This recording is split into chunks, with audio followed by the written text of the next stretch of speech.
제가 대구 동신교회 사역한 지 이제 1년 6개월 이제 정도 지나고 있습니다. 그런데 지금까지 청년 아포스를 대상으로 이렇게 설교를 한 적이 한 번도 이렇게 없어요. 왜냐? 한 번도 안 불러줬으니까. 그런데 1년 6개월 동안 안 불러줬는데 지금 저를 부른 그 이유가 뭘까 하면서 생각을 해봤어요. 1년 6개월 사이에 설교를 엄청 못하다가 뭐 엄청 잘하게 된 것도 아니고 설교는 늘 하던 대로 이렇게 그렇게 하고 있는데 생각해보니까 한 가지 이유밖에 없더라고요. 청년부 디렉터가 바뀌었어요. 그래서 그 청년부 디렉터가 저랑 조금 친합니다. 많이 친하지는 않은데요. 조금 친해요. 그러면 또 문제가 생기잖아요. 인맥으로 설교를 세워줬다. 이러면 또 문제가 생기니까. 황의조처럼 인맥으로 이렇게 인맥 논란에 휘말리지 않으려고 하면 꼴로 증명하는 수밖에 없는데 설교에서 이렇게 은혜를 받게 하면 되는데 문제는 은혜도 제가 주는 게 아니라 하나님의 말씀을 통해 경험하는 것이기 때문에 간절히 또 기도하면서 준비했습니다. 오직 이 새벽에 말씀을 통해 주시는 하나님의 놀라운 은혜를 경험할 수 있기를 주님의 이름으로 축원합니다. 죄송합니다. 아침이라서 목이 많이 잠깁니다. 혹시 경주마를 보셨습니까? 영화나 TV를 통해서 경주마를 보면 눈 가리개 그 가면을 착용하고 있는데요. 차안대라고 합니다. 눈을 가리는 띠라는 것이죠. 사람의 눈은 얼굴 전면의 앞을 향해서 있습니다. 그래서 사람의 시각이 보통 평균적으로 한 120도 정도 된다고 해요. 혹시 얼굴이 눈이 양옆에 있는 분은 알려주시기 바랍니다. 제가 예화를 좀 수정해야 되니까. 그런데 말은 다르다고 해요. 말은 눈이 양옆에 붙어 있습니다. 그래서 평균 한 350도 정도를 본다고 합니다. 그래서 거의 뒷부분까지 다 보는 거죠. 그래서 말은 달리면서 자신의 앞에서 뛰는 말, 옆에서 뛰는 말, 그리고 자기 뒤에서 접근해 오는 말까지 다 볼 수 있다고 해요. 그런데 문제는 말이 그 자신의 그 체구에 비해서 겁이 엄청나게 많다는 겁니다. 막 달리고 있는데 뒤에나 옆에서 다른 물체나 말이 접근해 오면은 긴장하게 되고 놀라서 옆으로 이렇게 비켜버린다고 해요. 그래서 눈가리개를 통해서 말이 오직 앞만 보고 달릴 수 있도록 다른 방향은 가려버리는 거죠. 말 타는 사람의 입장에서 보면 안정적으로 달리고 1등을 위한 목표로 달리기 위해서 그 눈가리개 가면은 반드시 필요한 겁니다. 경주마에게 있어서 꼭 필요한 거예요. 제가 알기로 청년부에도 경주마와 같은 사람이 있습니다. 최근에 디렉터가 됐다는 소문이 있던데 잘 모르겠어요. 아무튼 경주마에게 있어서 차안대라는 것은 꼭 필요한 거예요. 하지만 말의 입장에서는 어떻습니까? 말의 입장에서 오직 한 곳만 바라보게 해서 다른 것을 의도적으로 바라보지 못하게 만드는 겁니다. 말은 350도까지 볼 수 있도록 만들어진 동물인데 자신의 신체를 의도적으로 사용하지 못하도록 제약을 가하는 거예요. 혹시 여러분에게도 눈가리개 가면이 씌워져 있지는 않습니까? 오직 한 곳만 바라보고 다른 것은 거들떠도 보지 않도록 그저 앞으로 달려가고 있지는 않나 하는 것입니다. 물론 성공을 위해서 자신이 이루고자 하는 그 목표를 위해서 한 곳만 바라보고 집중해서 달려가는 것이 필요합니다. 하지만 그것이 다른 목표가 아니라면요. 그것보다 더 중요한 것이 있다면 어쩔 겁니까?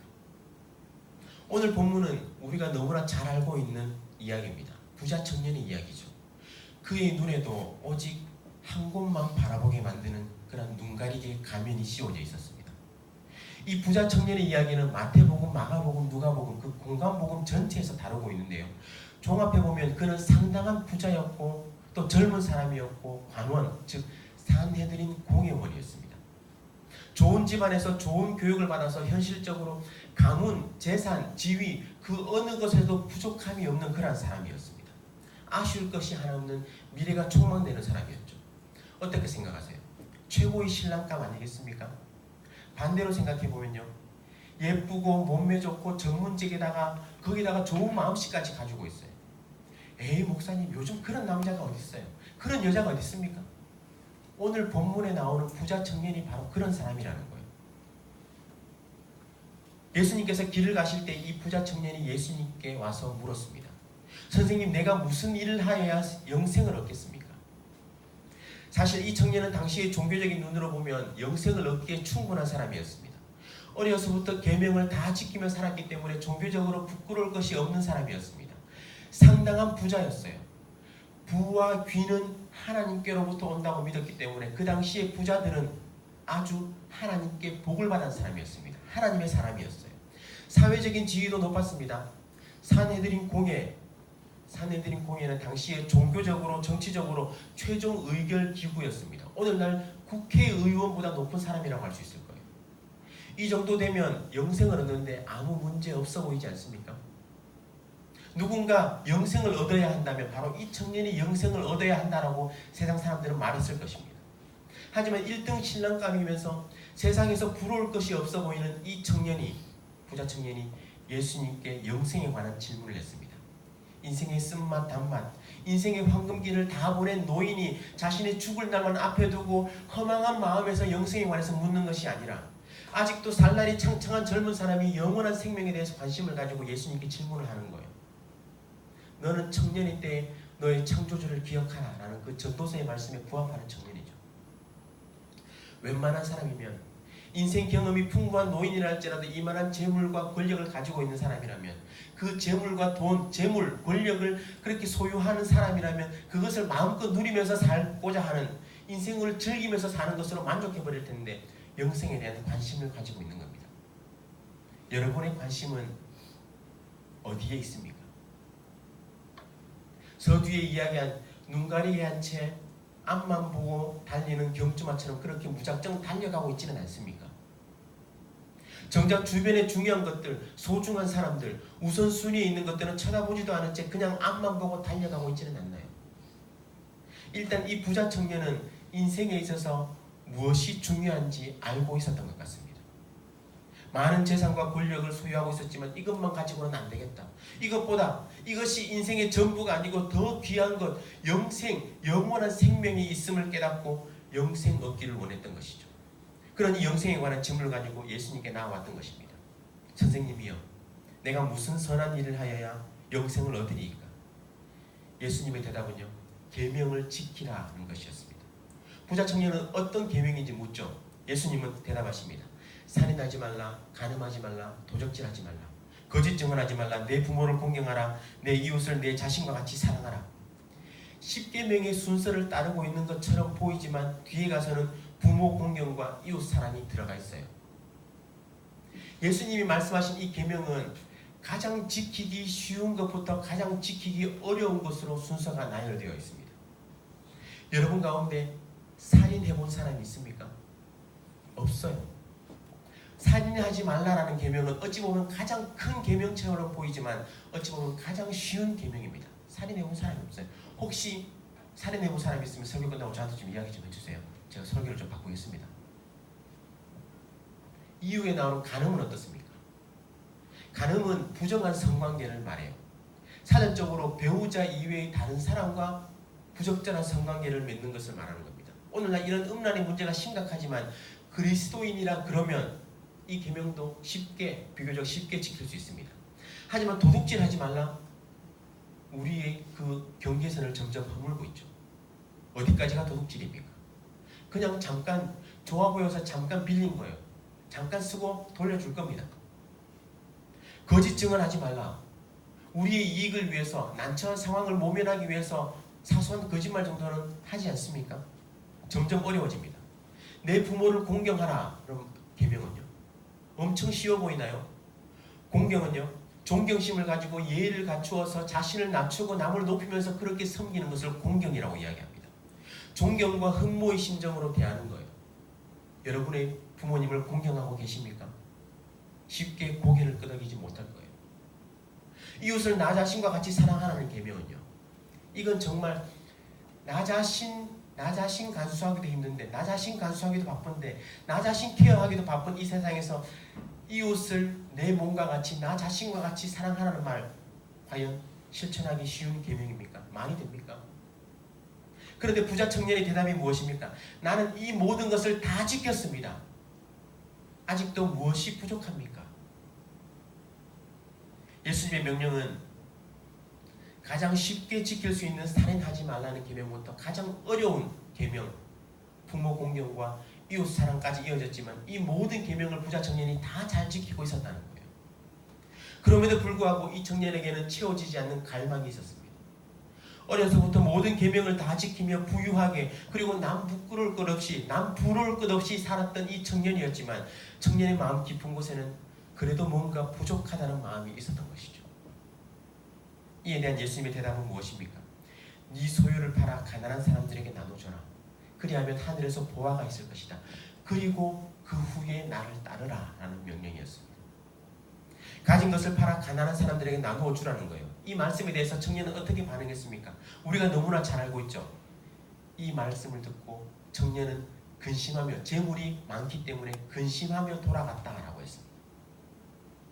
이 청년의 삶을 윤택하게 만들고 그를 자신감 있게 만들었던 그 재물이 오히려 영생의 삶으로 나아가는 데 있어서 장애물이 되었던 것이죠.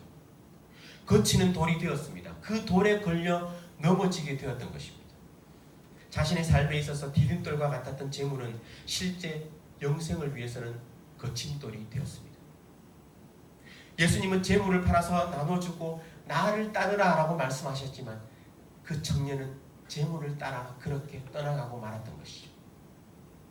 여기서 나를 따르라에 사용된 헬라어 아코르데오라는 이 단어는요, 예수님께서 상대방을 제자로 부르실 때 사용한 단어입니다. 마태복음 9장 9절에 예수께서 그곳을 떠나 지나가시다가 마테라 하는 사람이 세관에 앉아 있는 것을 보시고 이르시되 나를 따르라 하시니 일어나 따르니라 할 때 이 단어가 사용되었어요. 그리고 마가복음에서 베드로가 그물을 버려두고 따르니라 할 때도 이 단어가 사용되었습니다. 신약 성경에서 따르다라는 이 단어가 총 한 90번 정도 사용됐는데 모두 예수님께서 제자를 부르시고 그 제자와 무리들이 예수님을 따를 때 이 단어가 사용되었습니다.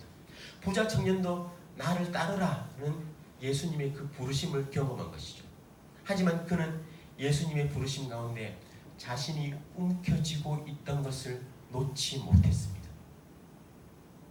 성경을 보면 예수님의 부르심에는 하나의 공식이 있습니다. 예수님이 부르실 때 그 부르심에 반응하는 자는 자신이 가장 소중히 여기는 것을 포기해야 하는 그런 공식이 있다는 거예요. 예수님을 따를 때는 분명 무엇인가를 버려야 합니다. 베드로는요, 그물을 버렸습니다. 자신의 삶의 전부였던 그물과 배를 버렸어요. 세베대의 두 아들 야고보와 요한은 예수님을 따르기 위해서 자신의 아비를 버렸습니다. 마태는 예수님을 따르기 위해서 자신의 직업이었던 세리직을 버렸어요. 오늘 본문 29절에도 우리가 읽지는 않았지만 예수님은 이렇게 말씀하십니다. 내 이름을 위하여 형제나 자매나 부모나 자식이나 전토를 벌인 자마다 여러 배를 받고 또 영생을 상속할 것이다 말씀하셨어요. 문자 그대로 볼 필요는 없습니다. 성경에서 부모를 공경하고 자녀로서의 그 도리를 다하라고 말씀하기 때문에 결코 자식된 도리를 하지 않고 부모를 버리라는 말이 아니에요. 전토를 벌이는 것은요, 일하기 싫은 자는 먹지도 말라고 했기 때문에 어떤 자신의 일에 있어서 어떤 것을 하지 말라는 말이 아닙니다. 자신의 주어진 생업에 열심히 일하고 그 수고의 기쁨을 맛봐야 합니다. 그렇기 때문에 여기서 버리다라는 개념은요, 우선순위의 개념으로 이해해야 합니다. 무엇에 우선순위를 둘 것인가 하는 것이죠. 부자 청년 또한 예수님의 명령에 순종해서 자신의 재물을 팔아서 가난한 사람들에 나눠주고 예수님을 쫓을 수 있었을 겁니다. 삭개오처럼요. 삭개오가 결단하고 회심하고 결단하고 자신의 재물 가운데 절반을 가난한 사람들에게 나눠주고 자신이 토색한 것이 있으면 남을 속여 빼앗은 것이 있으면 4배나 갚겠다고 약속한 것처럼 말이죠. 부자 청년은 전 재산을 다 팔아서 거지가 되고 예수님을 쫓는 것이 아니라 재물보다 예수님에게 우선순위를 두고 예수님을 쫓을 수 있었다는 것이에요. 그랬다면 그는 영생을 선물로 얻었을 것입니다. 하지만 그는 이 땅의 재물을 오히려 하늘의 보화보다 영원한 생명보다 더 값진 것으로 바라봤습니다. 그는 우선순위를 바르게 정하지 못했고 영원한 것을 위해서 영원하지 않은 것을 포기하지 못했던 것입니다. 우리가 너무나 잘 아는 고전적인 이야기가 있습니다. 원숭이 이야기. 들어보셨을 거예요. 아이 목사님, 그 원숭이 이야기 언제적 이야기인데 지금 그런 예화를 사용하십니까? 이야기할 수 있지만 이것보다 더 확실한 예화는 없어서 제가 이 이야기를 잠깐 말씀드릴게요. 인도네시아나 미얀마 등지에서 원주민들은 아주 손쉽게 원숭이를 잡는다고 합니다. 일종의 덫을 만드는 건데요. 아주 방법이 간단합니다. 아주 단단한 어떤 코코넛이나 단단한 흙더미에 원숭이 손이 겨우 들어갈 만한 그런 구멍을 만드는 거예요. 그리고 그 안에다가 과일이나 곡물 같은 음식을 조금 넣어두는 겁니다. 음식 냄새를 맡은 원숭이가 그 구멍으로 손을 넣어서 음식을 꺼내려 하지만 그 움켜진 손 때문에 그 구멍에서 손을 빼지 못하는 거예요. 원숭이는 이 사실에 당황하면서도 절대 음식을 놓지 않습니다. 음식을 포기하지 않기 때문이죠.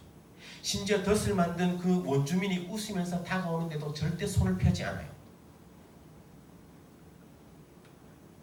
주먹진 손을 펴지 않는 그 원숭이의 행동을 어떻게 이해해야 할까요? 어떻게 이해할 수 있습니까? 사람들은 보통 집념을 선한 것으로 생각합니다. 집념이 강하다는 말은 칭찬이죠. 대부분의 회사나 일터에서 이런 사람을 원합니다. 어떠한 일을 쉽게 포기하는 사람, 집념이 없는 사람은 그 사람에게 믿고 일을 맡길 수가 없기 때문이에요. 하지만 때때로 집념이 잘못 발휘되면 집착으로 변질되는 것이 문제입니다. 집념과 집착, 이 둘의 가장 큰 차이는 집중하고 있는 그 대상에 대한 자신의 관점이에요. 바라보는 그 시각, 관점이라는 거예요. 자신이 대상을 정확히 인식하고 능동적이고 개방적으로 그 대상을 인식하고 집중한다면 이는 집념이 되지만, 대상의 어떤 특정 부분에 빠져들어서 다른 부분은 인지하지 못한 채 그것에 매달리게 된다면, 목매게 된다면 그것은 집착입니다. 음식을 먹겠다는 그 원숭이의 집념은 대단했죠. 그러나 그 원주민이 나타나는 그 순간부터 원숭이의 집념은 집착으로 바뀌게 되었습니다. 그 집착은 잡히면 목숨을 잃을 수도 있다는 그 생각조차 떠오르지 않을 만큼 강력합니다. 지금 움켜진 그 손을 펴고 도망가면 살 수 있는데도 그 움켜진 손을 펴지 못하게 만드는 것이 그 집착이라는 거예요. 제3자의 관점에서 보면 집념과 집착의 경계가 분명한데도 왜 그 경계를 구분하지 못하는 걸까요? 이런 모습이 과연 원숭이에게만 있을까요? 우리도 마찬가지라는 겁니다. 우리가 집착하는 것들로 인해서 우리는 비참한 결과를 맞을 수도 있다는 것이죠. 음식을 포기하지 않은 원숭이가 어떤 결과를 맞이하게 될 것인가, 그것은 분명합니다. 중요하지 않은 것을 버려야 하는 그 순간에 그것을 움켜쥐고 버리지 않으면 원숭이와 다를 바 없는 겁니다. 결정적인 순간에 제대로 판단하지 못할 때 그 결과는 돌이킬 수 없는 거예요. 재물에 대한 그 부자 청년의 집착은 그로 하여금 영생의 길을 걷지 못하게 만들었습니다. 여러분은 무엇에 집념을 발휘하고 있습니까? 어떠한 일에 매달려서 마음을 쏟고 집중하는 그 집념은 여러분의 때에 반드시 필요한 겁니다. 여러분이 이루고자 하는 그 일을 위해서는 반드시 집념을 가지고 그 일에 임해야 합니다. 하지만 혹시 그 집념이 나도 모르는 어느새 집착으로 바뀌지는 않았습니까? 어느새 그것이 하나님과의 관계에 있어서 거침돌이 되기까지 우리 안에서 큰 장애물로 바뀌지는 않았습니까? 고민해 봐야 하는 거예요. 저도 청년의 때가 있었습니다. 지금도 마음은 청년과 같은데 청년이라 그러기에는 좀 나이가 든 것 같아요.